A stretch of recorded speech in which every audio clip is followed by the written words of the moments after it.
The 1998 Disney animated movie Mulan is one of my favorite movies of all time.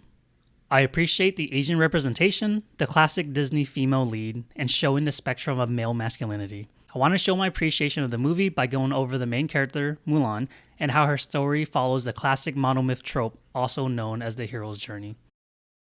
All right, that's it. Dishonor. Dishonor on your whole family. Stage 1. The ordinary world. The hero is introduced. The reader is given a bit of personal history, setting, and cultural context. Something in the hero's life makes them feel like they are being pulled in different directions and causing stress.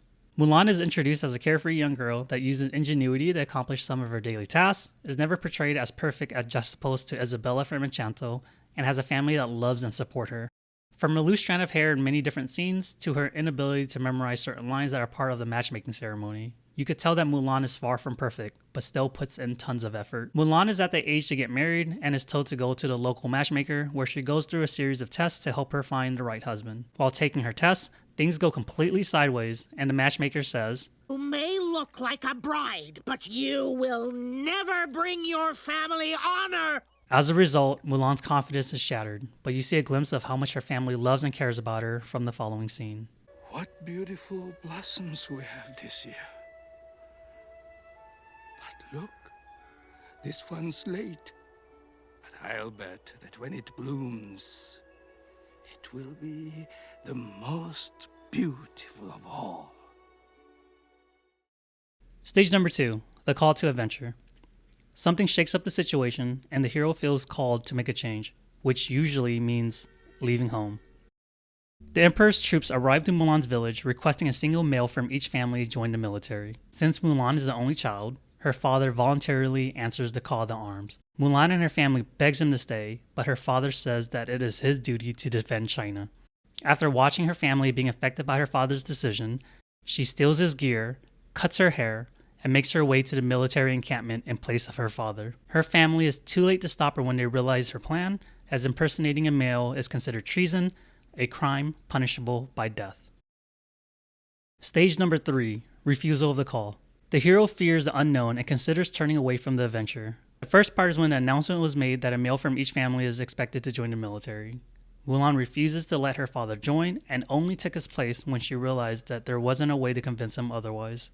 The second part is prior to entering the military encampment, Mulan practices being a male in front of her horse and gets discouraged, feeling like an incapable imposter. Stage 4, the hero finds a mentor. The hero comes across someone, often a stranger, elder, or spirit, who gives them training, equipment, or advice that will help on their journey.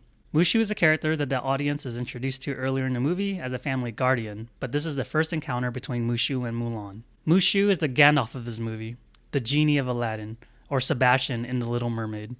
He is the mentor to Mulan whenever she has self-doubt or requires any sort of guidance. Look, you get porridge, and it's happy to see you. Stage 5, crossing the threshold. The hero commits to leaving the world where they started and enters a new region or condition with unfamiliar rules and values. After Mulan's encounter with Mushu, she gains the confidence to enter the military encampment and continues with her plan, fighting for her family. At this point, she is unable to return to her normal life anymore, as she'd be labeled as a deserter if she decides to return home, or executed if they find out her gender. There's no turning back at this point, and Mulan is all in. This is the final step in the hero's journey where they go from what is known to what is the unknown. This is where growth happens. Stage 6, tests allies and enemies. The hero is tested and sorts out allegiances in the unfamiliar or special world.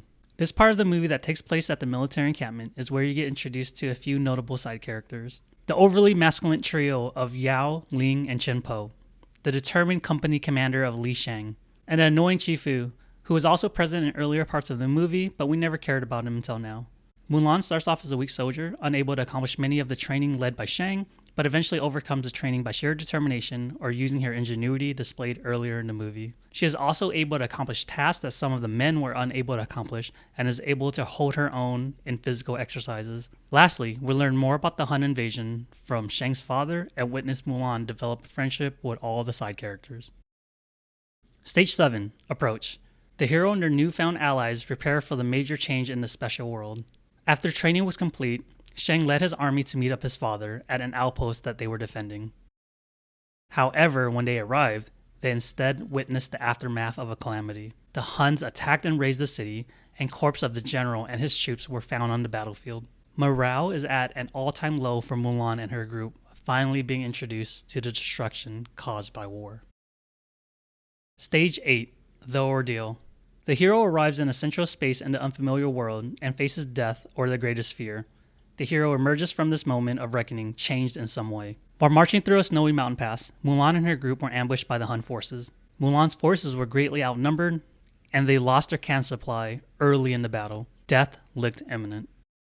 The scene is another great example of Mulan using her intellect to overcome obstacles. With one cannon left, instead of aiming the cannon at the leader of the Huns, Mulan instead aimed the cannon at a nearby mountain, causing an avalanche and eliminating most of the Hun forces. She single-handedly stopped the invasion. Stage 9. The Reward. The hero takes possession of the treasure they won in the ordeal. There may be celebration, but there's also danger of losing the treasure again. The rewards in Mulan is a little tricky since they're scattered throughout later steps.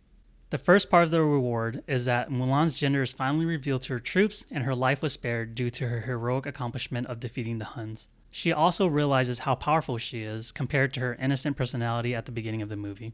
We'll address later rewards when they come.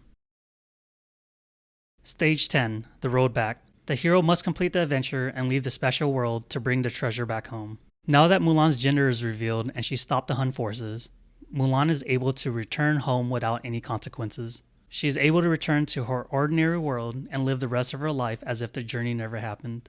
Before making her decision, Mulan witnessed a handful of the Hun forces, including their leader, rise from the avalanche and making their way towards China's capital. Being the badass that she is, Mulan heads towards the capital without hesitation, again giving up the opportunity to live a normal life.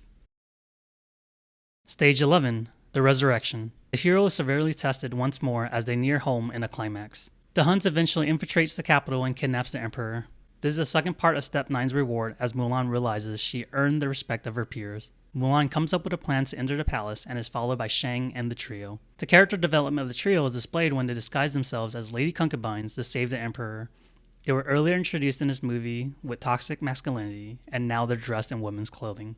The emperor is eventually rescued, leading to the final fight between Mulan and the leader of the Huns.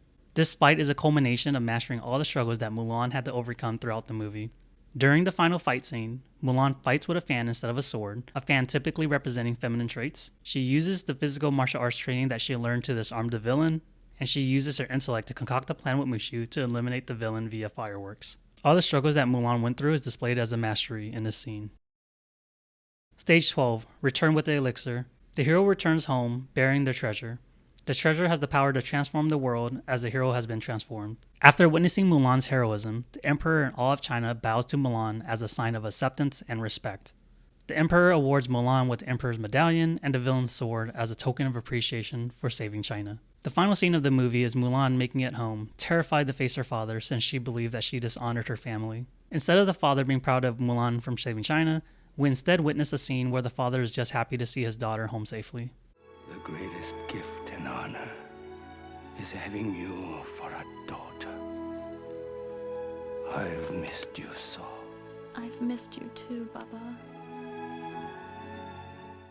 A bonus reward is that Shang realizes that he has affection for Mulan and follows her home, and they end up together in Mulan Part 2. To conclude this video, Mulan is a fantastic movie that follows the hero's journey to tell a compelling story. Mulan has a lot of depth to her character and was able to pass her hurdles not by sheer determination, but also by using her innate strength of ingenuity and intellect. And that, ladies and gentlemen, are some of the reasons why Mulan is one of my favorite movies of all time. Thank you for watching.